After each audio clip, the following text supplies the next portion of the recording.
마태복음 5장 5절입니다. 마태복음 5장 5절입니다. 우리 다 같이 성경을 좀 찾으시죠. 마태복음 5장 5절입니다.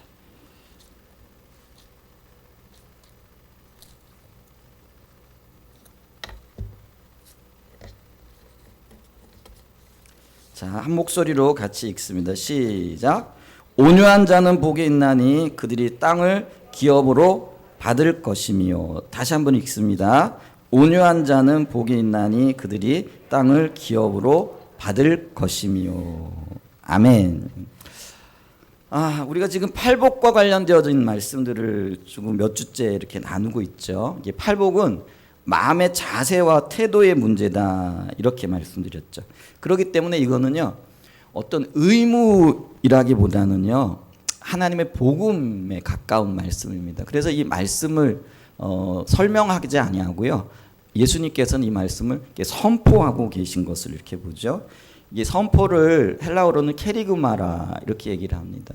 근데 왜 이걸 선포 형식으로 하고 있느냐면은, 이거는 뭐 타협할 수 있는 어떤 성질의 것이 아니고 진리와 진실에 해당되어지는 것이기 때문에 예수님께서 입을 열어 가르쳐 가라사대, 그러면서 복음을 선포하고 계시다라고 우리가 이 말씀을 받아들여야 됩니다. 그래서 이 팔복의 말씀은요, 어떤 면에서 보면은 우리가 그 말씀대로 살아가기가 참 쉽지 않은 말씀임에도 불구하고 진리의 말씀이기 때문에 그 말씀들을 흠모하고 사랑하고 또 살아가기를 사모하는 그런 자리에 서야 될 줄 믿습니다. 그러면서 우리가 이 가난함 그리고 애통함, 이 부분을 이렇게 살펴봤는데요. 우리가 병든 자들은요, 참 건강해지기를 간절히 바라지요. 그 다음에 나그네가 집을 떠나는데 원하는 게 뭐예요? 빨리 집으로 돌아가야지. 그래, 집을 그리워합니다.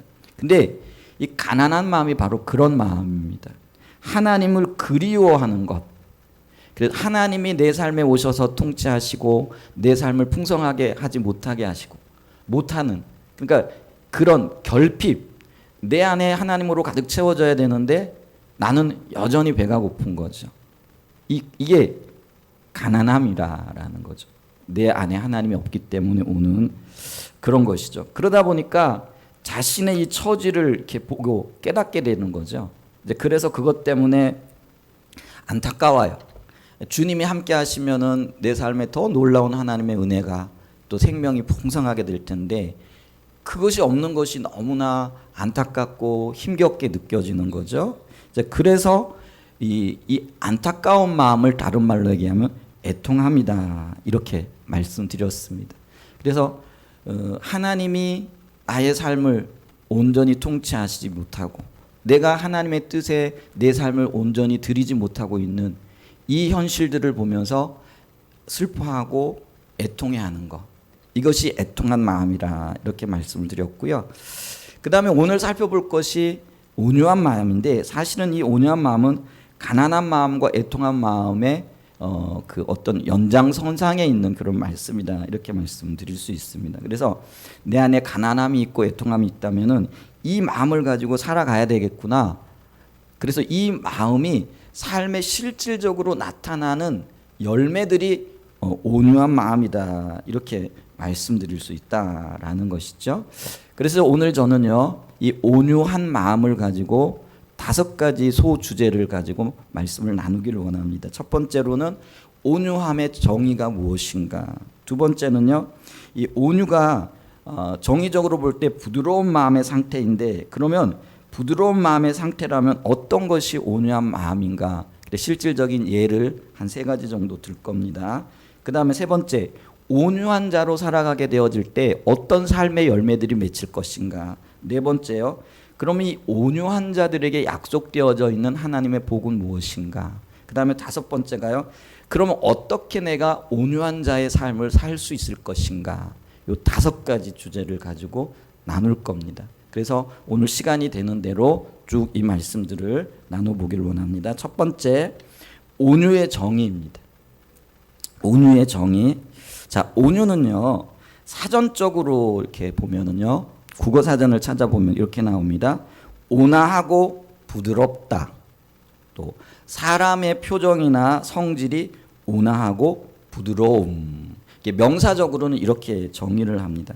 그래서 우리가 일반적으로 이해하기로는 따뜻한 사람, 부드러운 사람, 친절한 사람을 일컬을 때 온유한 사람이라 이렇게 말합니다.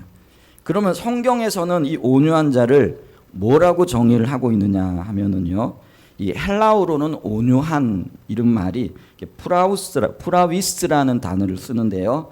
그 뜻은 일반적인 것과 동일합니다. 온유한, 친절한, 겸손한, 동정심 혹은 인정이 많은 이런 의미를 가지고 있다라는 것이죠. 자, 그럼 이거를 토대로 해가지고 성경에서 말하고 있는 온유함의 정의를 해보게 되면은요, 외부로부터 닥치는 억압과 고난에 대하여 거칠게 반발하거나 그것을 인간의 힘으로 해결하기 위해 결사적으로 대항하지 않는 사람.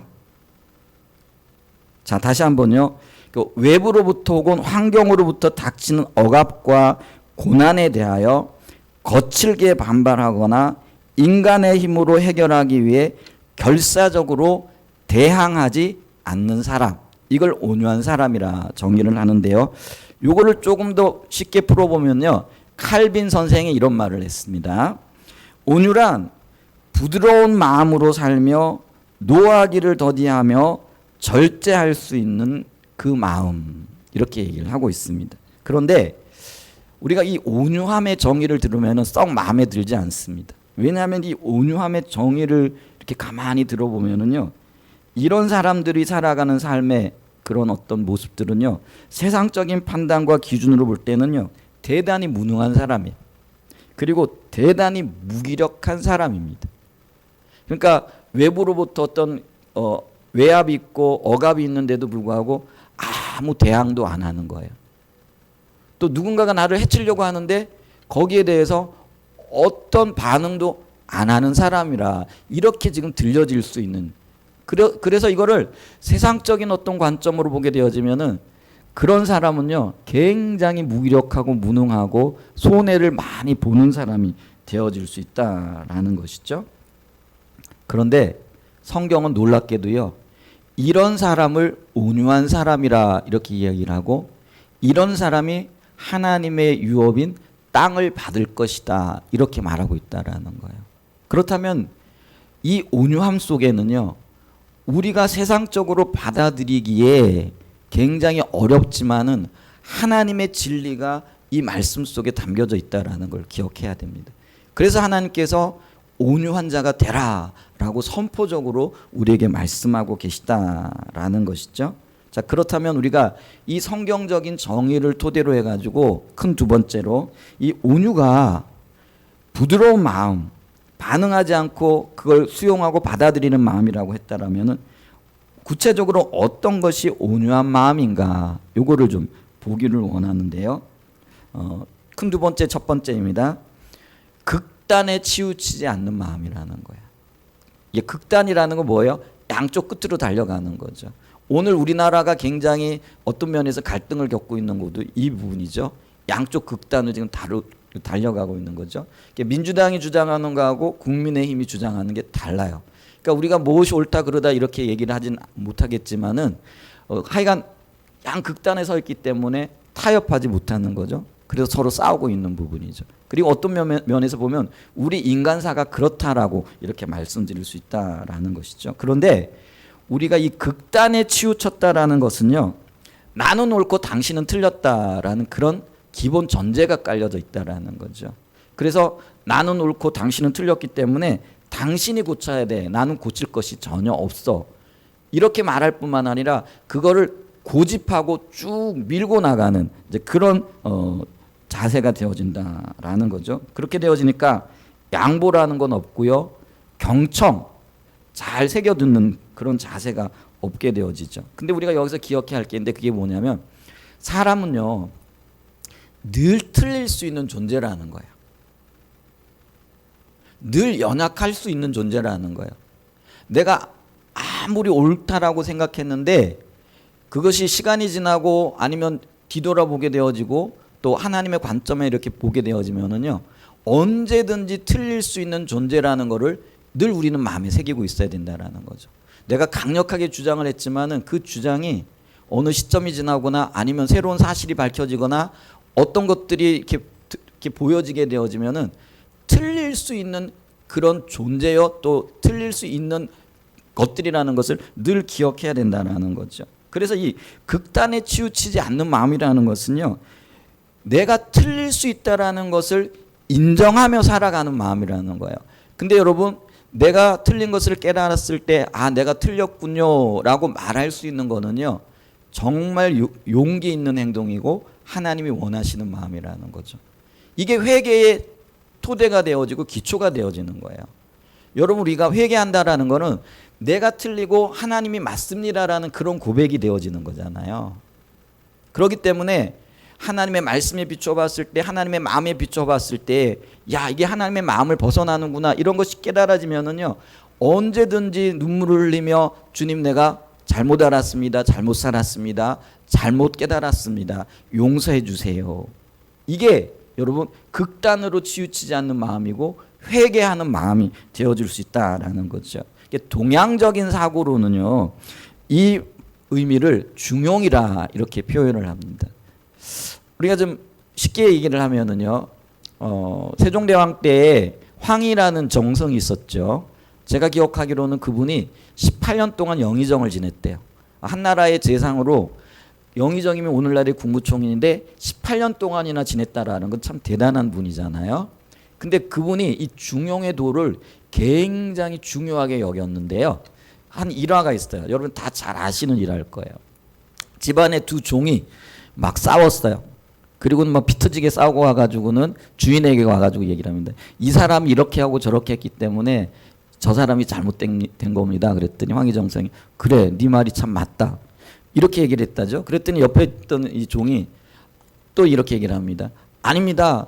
이렇게 했고 이렇게 했고 이렇게 했기 때문에 이렇게 된 겁니다. 그랬더니 그래, 네 말도 맞네, 이렇게 얘기를 하는 겁니다. 그랬더니 그 말을 듣고 있던 황희정성의 그 부인이 이렇게 말했다죠. 그러냐? 아니 영감, 한 사람이 맞으면 한 사람이 틀려야 되는데 어떻게 이 사람도 맞고 이 사람 말도 맞고 그렇게 얘기하면 당신 잘못된 거 아니요? 그랬더니 이 황희정성이 당신 말도 맞네, 이렇게 얘기했다라는 거죠. 자, 여기서 우리가 뭘 할 수 있나요? 여러분, 입장 차이예요. 여기서 보면 이 말이 맞아요. 또 여기서 보면 이 말이 맞아요. 자, 앞에서 보면 이 말이 맞아요. 뒤에서 보면 이 말이 맞아요. 여기 지금 강대상이 있습니다. 여러분들 제가 지금 어디에 서 있는지 보이세요? 안 보이죠? 여러분 오셔서 못 보셨을 거예요. 제가 키가 작기 때문에 요 밑판을 이렇게 놨어요. 근데 여러분들 아마 모르고 계실 거예요. 그런데 제가 볼 때는 여기 밑판이 있습니다 라고 말하면 여러분들은 밑판이 안 보이잖아요. 그러니까 그 밑판이 어디 있습니까? 이렇게 얘기할 거예요. 그러니까 안 보이니까 그 말도 맞는 거예요. 저는 근데 여기 밑판이 깔려 있는 걸 알잖아요. 그러니까 밑판이 있습니다. 그러니까 아는 거예요. 그러니까 우리가 그걸 기억해야 됩니다. 서로 입장이 다르고 보는 관점이 다르기 때문에 우리가 하나님의 말씀에 비춰보지 않고는 그것이 틀렸다 맞았다 이렇게 말할 수 없다라는 거죠. 그런데 우리는 뭐예요? 내가 알고 있는 것, 또 내 눈에 보여진 것만을 붙들고 그것이 옳습니다라고 주장하기가 참 쉽다라는 거예요. 이제 그게 극단적인 마음이라는 거예요. 근데 이 성경에서 말하고 있는 온유는요, 이 극단적인 거를 내려놓는 거예요. 그리고 치우치지 않는 거예요. 그 마음을 가리켜서 성경이 말하는 온유한 마음이라 이렇게 얘기를 한다라는 거예요. 그 다음에 작은 두 번째로요, 온유한 마음이 어떤 마음이냐면요, 훈련된 마음을 가리킵니다. 이걸 다른 말로 통제되어진 힘이라 이렇게 얘기를 하는데요. 이 프라우스, 연약이 온유가 프라우스라는 헬라어 단어라고 얘기했잖아요. 근데 이 프라우스라는 말의 기본적인 뜻에는 뭐가 있느냐면요, 고삐에 길들여진 야생마라는 그런 의미가 있습니다. 여러분 야생마 아시죠? 옛날에 서부 영화나 이런 거 보면은 막 야생에서 뛰어놀던 그런 말을 이렇게 사람들이 잡아와 가지고요. 근데 그 말을요, 처음에 못 합니다. 만약에 그 야생마를 잡아가지고 곧바로 탔다가는요, 떨어지거나 아니면 다치거나 아주 큰일 날 일이에요. 그런데 그 야생마를 어떻게 하느냐면은요. 처음에는 고삐를 걸고 또 운동장을 빙빙빙 돌게 하면서 몇 날 며칠들을 열심히 훈련을 시킵니다. 그래서 사람이 탔을 때 이 말이 사람을 받아들일 수 있도록 준비시키는 거죠. 그래서 이 프라우스라는 단어, 이 온유라는 단어에는요. 충분히 훈련되어진 그런 어떤 의미가 있다라는 거죠. 원래 개는요. 늑대과에 속합니다. 그러니까 이 늑대라는 거는 굉장히 사납죠. 그리고 지금도 마찬가지잖아요. 그런데 사람에 의해 길들여지고 그리고 그 시간들이 계속 되어가면서 개들이 훈련되어졌어요. 그래서 이 훈련된 개들은요. 위험하지 않습니다. 주인에게 굉장히 순종적이고 충성스러운 개가 되어지는 거예요. 근데 여러분 요즘 개 사육 가지고 그 하는 텔레비전이 있는 것 같던데 강영욱이라는 사람이 있죠. 근데 그 프로그램을 이렇게 보면은요. 어떤 개들은요. 훈련이 되어져 있지 않기 때문에 야생성이 그대로 살아 있어요. 그래가지고 굉장히 사나워요.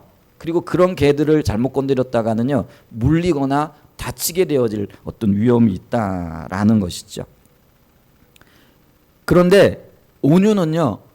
그런 어떤 충분한 어떤 힘이 있고 그 능력의 측면에서 봤을 때는 힘이 있지만은 그것이 잘 통제되어지고 훈련되어졌기 때문에 그거를 함부로 사용하지 않는 것을 말합니다. 자, 예를 들면 그래요. 베드로나 요한은요. 얼마나 다혈질이고 성격이 급한 사람들인지 모릅니다. 여러분 그걸 아시죠? 예를 들면 요한 같은 경우는요. 예수님의 말을 듣지 않는다고 하늘에서 번개가 내려가지고 저 사람들을 다 쳐 죽였으면 좋겠다. 주님, 내가 구해가지고 그렇게 할까요? 이렇게 말할 정도의 굉장히 급하고 성격이 뭐라 그럴까요? 다혈질의 사람이었어요. 그런데 그가요. 수십 년 동안 주님 앞에서 훈련되고 다듬어지고 난 다음에는요. 우리가 요한 1서, 2서, 3서를 좀 읽어보십시오. 우리가요. 요한을 사랑의 사도라 이렇게 이야기를 합니다.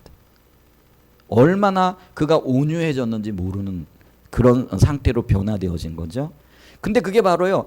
그의 요한이 하나님 앞에 조련되어지고 훈련되어지고 하나님 앞에 끊임없이 갈등하면서 다듬어진 거예요. 그래서 그가 이제 온유한 사람이 되어졌다라는 것이죠. 그래서 우리가요. 베드로도 마찬가지입니다. 성격이 굉장히 급한 사람이었어요. 근데 그가 나중에는요. 내가 주님의 십자가를 어떻게 똑바로 지고 순교할 수 있겠는가? 나를 거꾸로 달아달라. 이렇게 하면서 거꾸로 십자가에 못 박혀 이렇게 순교당했던 것들을 이렇게 보죠. 그래서 자연적인 상태에 있던 내가 성령에 붙들려 잘 훈련되어지고 연단받아서 충성스러운 하나님의 사람으로 바뀌어진 상태를 온유한 상태, 온유한 마음의 자세라 이렇게 얘기를 한다라는 거죠. 그래서 있잖아요. 마태복음 5장 5절 온유한 자는 복이 있나니 그들이 땅을 기업으로 받을 것이요. 이 말씀은요. 원래 시편 37편 11절 말씀을 예수님께서 인용해가지고 하신 말씀이에요. 시편 37편 11절 말씀 좀 찾아주세요. 자, 같이 읽어보겠습니다. 시작.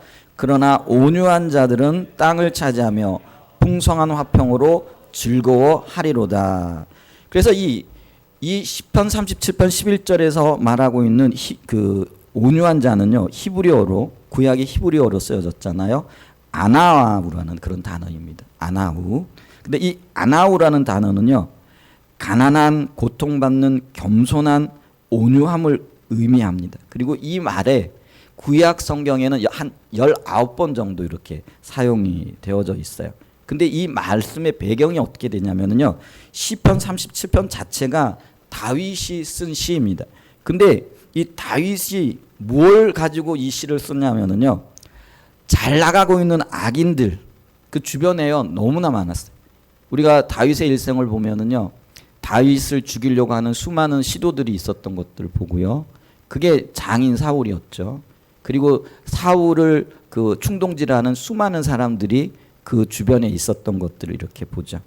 그랬을 때 위기 가운데 처한 다윗의 입장에서 보면은요. 그들이 너무 잘 나가는 거예요. 근데 그들이 악한 자들인 거예요. 그런데 그 잘 나가고 있는 악인들을 부러워하지 말고 그래서 시편 37편 1절을 좀 보세요. 1절 좀 찾아주세요. 1절. 자, 같이 한번 읽어보겠습니다. 시작. 악을 행하는 자들 때문에 불평하지 말며 불의를 행하는 자들을 시기하지 말지어다. 그래서 이 시편 37편 자체가 그 내용을 가지고 있어요. 그러니까 어떤 의미에서 보면은요, 다윗이 잘못한 것 아무것도 없잖아요. 근데 그는요, 어떤 면에서는 자기를 죽이려고 하는 사람들, 그게 정치 권력이죠. 그리고 그 사람이 다름이 아니라 장인이었어요. 이게 얼마나 끔찍한 일이에요. 그런데 그 사람들이 자기를 죽이려고 매일같이 노리고 있는 그런 상황에서 그 사람들 때문에 불평하지 말고 원망하지 말고, 이게 다윗이 시련과 연단과 훈련을 겪으면서 온유한 마음으로 나갔다라는 것들을 이렇게 보여주고 있다라는 거예요. 그래서 이 고난과 어려움 속에서도 하나님을 신뢰함으로 믿음의 훈련을 통과해야 된다. 그래서 7절을 좀 보여주세요. 37편 7절이요. 같이 읽어봅니다. 시작. 여호와 앞에 잠잠하고 참고 기다리라. 자기 길이 형통하며 악한 꾀를 이루는 자 때문에 불평할지 말지어다. 여기에 온유함이 있는 거예요. 다윗이요, 그 불의한 권력 앞에서 분노하고 그리고 자기의 힘을 이용해서 어떻게 하든지 저항하는 게 아니고요. 어떻게 했다고요? 하나님을 신뢰하기 때문에 잠잠하고 참고 기다리라. 이게 놀라운 고백이 되는 거예요. 근데 다윗은요, 이렇게 말만 했을 뿐만 아니라요, 실제로 장인을 죽일 수 있는 기회가 2번씩이나 있었죠. 우리 성경 배경을 알고 있죠. 사무엘서에 보게 되어지면. 그런데도 다윗은요, 그 장인을 자기의 힘으로 죽이지 않아요. 그러니까 힘이 있고 능력이 있고 기회가 주어졌음에도 불구하고 하나님을 신뢰했기 때문에 사울을 직접 죽이지 않는다라는 거예요. 이게 바로요, 온유함의 한 사람의 모형이 되어지는 거예요. 그러면서 그는 뭐예요? 하나님 앞에, 사람 앞에서가 아니라요, 하나님 앞에서 잠잠하고 참고 기다려라. 이렇게 얘기할 수 하는 사람이 되어졌다라는 거죠. 그러니까 결론적으로 37편 11절에 어떤 말이 나오느냐면요, 온유한 자들, 이렇게 하나님을 경외하고 하나님 때문에 참고 인내하는 자들은 땅을 차지하며 풍성한 화평으로 즐거워하리로다. 하나님은요, 우리를요, 이 자리로 이끌기를 원하세요. 힘이 있다고, 또 말할 수 있는 기회가 있다고 내가 하고 싶은 대로 말하고 내가 원하는 대로 행동하고, 이건 길들여지지 않는 거예요. 이거는 하나님이 원하시는 게 아니라는 거예요. 그래서 하나님께서는 우리를요, 성숙한 인격으로 빚으시고요, 하나님 보시기에 아름다운 사람으로 세우기를 원하시는 거예요. 그래서 우리가 에베소서 4장에 보면은요, 하나님께서 하나님의 사람들을 세울 여러 직분들을 주셨잖아요. 그래서 우리가 오중 직분이라 이렇게 얘기를 하는데, 사도, 선지자, 목사, 교사, 복음 전하는 자, 이게 이제 하나님 나라를 세워갈 하나님의 일을 감당한 사람들을 얘기를 하는데요. 근데 이런 사람들을 세우셔서 하나님이 뭘 목적을 하기를 원하시느냐면요, 그리스도의 장성한 믿음의 분량에 이르기까지 자라나게 할 거라, 이렇게 말씀하고 계시다라는 거예요. 그럼 그리스도의 장성한 분량이 뭐예요? 예수님에게까지 자라나가는 거예요. 근데 그 예수님이 어떤 분이셨어요? 그는 참고 기다리고 인내하고 자신에게 닥쳐온 어떤 불의한 일들을 결코 인간적인 힘과 능력으로 그거를 해결하려고 하지 않았다라는 거예요. 여러분, 겟세마네 동산에서 예수님께서 땀을 피처럼 흘리시면서 기도하셨어요. 그랬더니 가룟 유다와 그 로마의 병사들이 와가지고 예수님을 잡으려고 하잖아요. 그때 베드로가 거칠었다라는 게 그 얘기예요. 칼을 빼들어가지고 종의 귀를 치잖아요. 근데 여러분, 그걸 보셔야 돼요. 귀를 치려고 친 게 아니에요. 그 사람을 죽이려고 칼을 휘둘렀는데 맞아 떨어진 게 귀가 되어진 거예요. 그러니까 베드로는요, 정말로 칼을 들고 로마 군인과 싸워가지고 그 사람들을 제압하려고 하는 그런 의도가 있었다라는 것이죠. 그런데 귀가 떨어졌어요. 그런데 예수님께서 그 귀를 고쳐주시는 거예요. 그러면서 주님이 뭐라고 말씀하시느냐면요, 베드로야, 내가 하나님의 12영 되는 군대를 풀어가지고 이 사람들을 물리칠 줄 못할 줄 아느냐? 그 얘기는 뭐예요? 천사들을 동원해서 하나님께서는요, 그 로마 병정들을, 그리고 자기를 잡기 위해 찾아온 그 유다를 충분히 물리칠 수 있는 힘과 능력이 있으신 분이었어요. 그런데 예수님이 뭐라고 말씀하셨어요? 내가 그렇게 하면 하나님의 뜻이 어떻게 이루어지겠느냐라는 거죠. 그래서 주님이요, 가장 능력이 많으신 예수님께서요, 가장 큰 힘이 있으신 예수님께서요, 마치 아무 힘이 없는 것처럼, 구약에서는 그걸 뭐라고 얘기를 하느냐면요, 도수장에 끌려가는 어린 양처럼. 여러분, 제가요 그 다큐멘터리를 이렇게 본 적이 있는데요, 도살장으로 끌려가는 짐승들은요 직감적으로 안 돼요. 자기가 이제 죽을 거라는 거를. 그런데 놀랍게도요, 소가요, 여러분 힘이 있어요, 없어요? 있어요. 그런데 자기가 도살장으로 끌려간다라는 걸 알면서도 대항하거나 하지 않는다라는 거예요. 그냥 그대로 간대요.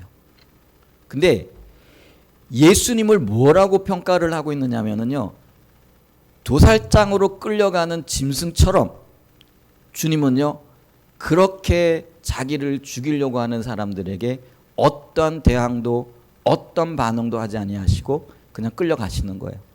그리고 그 순환과 고난을 그대로 있는 대로 받으시는 거예요. 그게 바로 온유함이라는 거예요. 그래서 하나님께서는요, 우리를 그리스도의 장성한 믿음의 분량 예수님에게까지 자라나게 하기를 원하시는 거예요. 그게 온유함이라는 거예요. 그걸 주님께서 우리에게 지금 이루어가고 계신다라는 것이죠. 그래서 우리는 이걸 기억해야 합니다. 하나님은요, 우리를 지금 이 상태로 머물러 두기를 원치 않으신다라는 것이죠.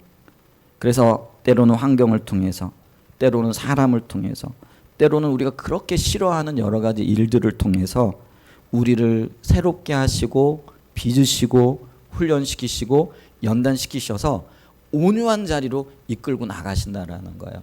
그런데 이 온유함에 아까 제가 말씀드렸잖아요, 가난함을 절실하게 느낀 사람, 그래서 그 마음이 애통하고 슬픔이 있는 사람, 그래서 그 가난함과 애통함의 어떤 열매대로 삶에 나타나는 것이 온유함의 그 어떤 자세고 태도가 되어진다라는 것이죠.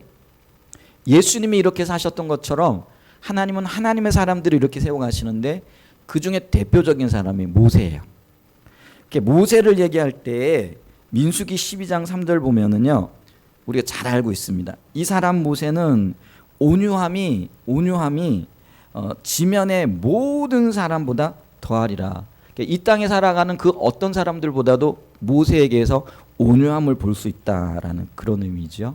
그런데 여러분, 모세가 처음부터 이렇게 온유한 사람이었어요? 그는 불의를 보잖아요. 아니, 자기가 보기에 옳다라고 느껴지는 일을 위해서는요, 사람을 죽이는 것도 주저하지 않았던 사람이에요. 여러분, 모세를 아시죠? 그만큼 어떤 면에서 보면은요, 과감했고, 우리 인간적으로 볼 때는 결단력 있고, 인간적으로 봤을 때는 행동하는 사람이었다, 이렇게 비춰졌다라는 거예요. 굉장히 큰 장점이죠. 그런데 인간적으로 봤을 때 그렇게 큰 장점 때문에 모세는 광야에서 40년 동안을 하나님의 다스림과 훈련과 연단을 받지 않을 수 없었다라는 것이죠. 여러분, 여기서 우리가 좀 굉장히 우리가 이 부분을 좀 주의 깊게 봐야 할 필요가 있어요. 내게 있는 장점, 사람들이 칭찬하는 것, 야, 그거 참 좋네, 그거 참 좋은 장점이야, 이렇게 이야기하는, 칭찬 듣는 그것이요, 하나님 보실 때는 나를 인생의 광야로 보내셔서 훈련받게 하시고 연단받게 하시고 40년 동안을 다듬어야 할 것들이 되어줄 수 있다라는 사실들을 여러분 기억하셔야 돼요. 우리는 착각하는데요, 내가 옳으면 그게 옳은 줄 생각해요. 내가 잘하면 그것이 하나님 앞에서도 잘하는 건 줄로 생각을 해요. 그런데 내가 잘하고 내가 옳다고 주장하고 내가 옳다고 생각했던 그것이 하나님께서는 나를 40년 동안 광야로 내몰아서 훈련시키지 않을 수밖에 없는 근거들이 되어지고 이유가 되어진다는 사실들을 기억하셔야 돼요. 우리가 살아가면서 잊지 말아야 할 것이 있는데, 하나님 앞에 옳은 것은요, 하나님만이 옳으신 분이에요. 내가 옳다고 옳은 게 아니에요. 내가 봤을 때 이게 바르다고 해서 이게 바른 게 아니에요. 내가 옳다고 생각하는 그것을 하나님도 옳다고 인정해 주시는가? 여러분, 그것을 늘 생각하고 살아야 된다는 거예요. 그렇기 때문에 우리는요, 내가 말하고 행동하는 것도 말했고 행동했던 것들이 결코 정당화될 수 없어요. 언제든지 틀릴 수 있어요. 그리고 언제든지 교정받아야 하고 주님의 관점으로 다듬어져야 하는 것들이라는 사실을 기억해야 합니다. 이걸 기억하지 않으면은요, 내 하고 싶은 대로 해요. 내가 말하고 싶은 대로 해요. 내가 생각했던 거 그대로 얘기해요. 근데 내가 생각하고 내가 행동한 그것이 옳은 일이라고 하나님 인정해 주셨나요? 하나님이 인정해 주셨다라고 한다면 생명 걸고 그 일을 하십시오. 근데 그것이 내 생각이라고 한다면은 하나님의 말씀 앞에 비추어 보십시오. 그럼 대부분이 그것이 틀렸다라는 것을 알게 될 겁니다. 모세는요, 자기가 자기 민족을 위하고 자기 민족의 사람들을 위하는 그 열정과 열심, 그리고 그것을 하나님도 받아주실 것이라고 생각을 했어요. 그래서 과감하게 사람을 쳐 죽일 수 있었던 거예요. 여러분, 사람 죽이는 게 보통 일인가요? 얼마나 철저하고 얼마나 자기 신념과 자기 확신이 확고했으면은 뒤도 안 돌아보고 사람을 쳐 죽였을까요? 그런데 기억하십시오. 말씀 앞에 서십시오. 그것 때문에 모세는 40년 동안을 광야로 보내어져서 하나님의 관점을 배우기까지, 하나님의 말씀 앞에 신발을 벗고 순종하는 자리에 이르기까지 40년 동안을 훈련받고 연단받고 외로움 가운데 거했고, 그리고 그 누구도 돌아보지 않는 사람이 되어졌다라는, 주목하지 않는 사람이 되어졌다라는 것들을 기억할 수 있는 은혜가 있기를 축복합니다. 하나님은요, 고삐 풀린 망아지처럼 자기 마음대로 통제하지 못하는 그런 사람, 그런 하나님의 자녀들을 원치 않으세요. 야생마가 잘 훈련되어지게 되면은요, 사람을 위해서 진짜 요긴한 동물이 되어지는 거예요. 저와 여러분들이 잘 훈련되어지지 않으면은요, 절대로 하나님 나라의 귀한 일꾼으로 하나님 쓰시기에 합당한 그런 하나님의 사람으로 설 수 없다라는 거예요. 요즘 느끼고 보는 것들이, 한국 교회가, 여러분 용서하십시오, 내가 잘하고 있다라는 그런 말이 아니고요. 근데 왜 이렇게 열매들이 적을까? 왜 이렇게 하나님의 사람들이 무기력할까? 이 부분들을 많이 고민하게 되어지는 거예요. 그러면서 제가 여러 가지 원인들이 있겠지만 한 가지 느끼는 게 뭐냐면요, 주님과 영광은 누리길 원해요. 그런데 주님과 함께 다듬어지고 고난 가운데 처하고 하나님의 뜻을 이루고자 하는 그런 자세들을 우리 안에 없는 거예요. 그러다 보니까요, 교회가 각자 자기 좋은 길을 따라갑니다.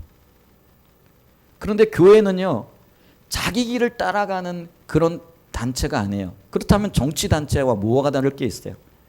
교회는요, 하나님의 길을 따라가야 돼요. 우리가 온전하진 않지만은 무엇이 하나님의 길인가, 어떻게 하나님의 길을 찾을 것인가, 어떻게 이 하나님의 길을 따를 것인가, 이거를 고민하고 이거를 주님 앞에서 엎드려 구해야 된다는 것이죠.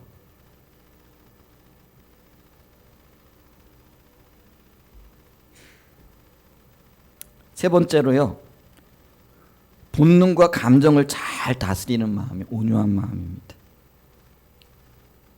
창세기 26장에 보면은요, 이삭의 이야기가 나옵니다.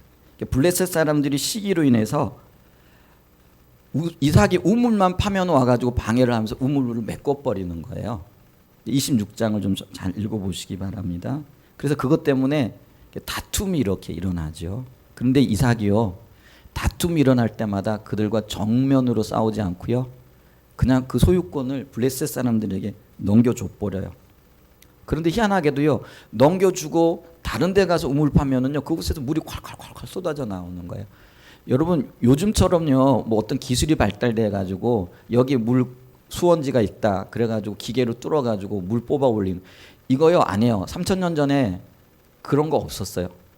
물을 구하지 못해 가지고요, 그때 당시에는요, 물을 확보하는 게요, 대단한 부를 이루는 거였고요, 그 지역에 있어서요, 어떤 주도권을 갖추는 그런 사람, 그런 가족들이 되어졌다라는 거죠. 그래서 우물 하나 그 확보하는 것이요, 굉장히 어려운 시기였어요. 물이 귀한 곳이잖아요. 그런데 이 사람들이, 블레셋 사람들이 와가지고 이삭이 가지고 있는 우물물들을 메꿔 버리고 힘으로 빼앗아가 버리는 거예요. 그런데 이 이삭이요, 그걸 그냥 그대로 넘겨줍니다. 그리고는 다른 데 가서 물을 파요. 그러면 또 물이 콸콸 쏟아나요. 그럼 또 시기해가지고 또 메꿔버려. 이걸 5번이나 합니다.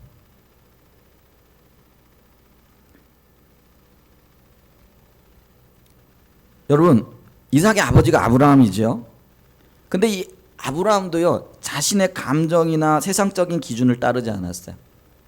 조카 롯에게 너 좋은 땅 택해라, 네가 원하는 땅 택해라 그랬더니 롯은 어떻게 했어요? 소돔과 고모라 들녘을 보니까요, 그게 애굽의 들처럼 정말 풍성한 땅이구나 이러면서요, 자기가 좋은 것을 먼저 택해가지고 갔어요. 근데 그때 이 삼촌이었던 아브라함이요, 그래 너 좋은 거 택했구나, 그냥 가져라 그러고 아무 말 하지 아니하고 그걸 그대로 양보합니다. 근데 여러분 보세요, 목축을 하는 사람들에게 있어서는 물과 목초지가 생명이에요. 그러니까 좋은 것을 아브라함이 양보하고 싶은 마음이 있었겠어요? 본능을 따른다면은? 근데 아브라함은 그렇지 않았어요. 그냥 조카 롯에게 모든 걸 양보합니다. 근데 그 성품을 이삭이 그대로 이어받은 거예요. 시기하고 질투하고 또 방해하잖아요. 그래, 그럼 그거 가져라. 근데 여러분 이걸 기억해야 되는데, 아브라함이나 이삭이 그렇게 할 수 있었던 원인이 뭐냐면요, 하나님을 향한 신뢰가 있었다는 거예요. 우리가요, 손해보고 어떤 면에서 억압을 받고 고통을 겪는데요, 만약에 하나님이 없다라고 한다면 진짜 우리는 불쌍한 사람들일 거예요. 근데 우리가 억압받을 때, 또 비난받을 때, 여러 가지 어려움을 받을 때 우리는요, 하나님을 바라봅니다. 하나님을 바라보기 때문에 억압이나 비난이나 어떤 역경도 이겨낼 수 있는 거예요. 이게 믿음이고요, 이것이 우리의 어떤 면에서 온유함의 근거가 되어진다는 걸 기억할 수 있는 은혜가 있기를 축복합니다. 아멘. 그래서 온유한 사람은요, 하나님 때문에 양보하는 사람이에요. 하나님 때문에 손해를 보면서 섬기는 사람이에요. 하나님 때문에 겸손한 자리에 서는 사람이라는 것이죠. 반대로요, 자기의 본능과 자기 감정을 따라 사는 사람들은요, 하나님이 없는 거예요. 하나님이 없기 때문에 자기 의를 내세우고, 그리고 자기 의를 내세우는 사람은요, 쉽게 화를 내요. 그리고 분노하게 되어지죠. 그런데 우리가 알고 있잖아요, 성숙은요, 결국은 자기 부인해요. 결국은 자기 부인해요. 우리가 예수 믿는 사람이라, 우리 예수 믿는 하나님의 백성들이라 얘기를 하지만은, 하나님 때문에 내가 뭘 포기해 본 적이 있으세요? 하나님 때문에 내가 무엇을 포기했느냐가 결국은 그 사람이 성숙한 그리스도인이냐, 하나님이 기뻐하는 사람이냐, 이게 드러난다라는 거예요. 한 번도 하나님 때문에 자기를 포기한 적도 없고, 자기를 내려놓은 적도 없고, 자기 하고 싶은 대로 다 하고, 자기 주장할 건 다 하고. 여러분, 이거는요, 결국은 본능을 따라 살아가는 사람이에요. 근데 하나님은 우리를 그렇게 내버려 주지를 않는다라는 거예요. 그래서 내 삶에 고난이 일어나고, 내 삶에 어려움이 있고, 내 삶에 어떤 사람들과의 어떤 다툼이 생기게 되어질 때 먼저는 나를 돌아봐야 돼요. 하나님이 이 일을 통해서 나를 어떻게 하길 원하실까? 여러분, 당신을 바꾸기 전에 내가 먼저 바꾸어지는 사람 되기를 축복합니다. 내가 바꾸어지면은요 그 사람이 바뀌는 거예요. 이게 비밀이에요. 그리고 이게 온유한 사람이 결국은 승리할 수밖에 없다라는 영적인 진리가 여기에 있게 되어지는 거예요. 아멘. 그래서 잠언 16장 32절에는 이렇게 얘기를 합니다. 잠언 16장 32절입니다. 같이 읽습니다. 시작. 노하기를 더디하는 자는 용사보다 낫고 자기의 마음을 다스리는 자는 성을 빼앗는 자보다 나으니라. 온유함의 자리에 서실 수 있기를 축복합니다. 주님이 우리를 온유한 자리로 초청하고 계십니다. 근데 이 온유함은 삶에서 나타나는 열매가 되어져야 된다라는 거예요. 그래서 가난함을 지나 애통함을 지나 온유의 열매로 나타나야 되는 거예요. 오늘 제가 그렇고 여러분들이 그렇고 한사랑 예전교회 모든 사랑하는 주의 자녀들이 이 온유함에서 더 자라나고 자신의 모습이 더 보여지고 살펴지는 그런 은혜가 있기를 예수님의 이름으로 간절히 축복하고 축원드립니다. 아멘.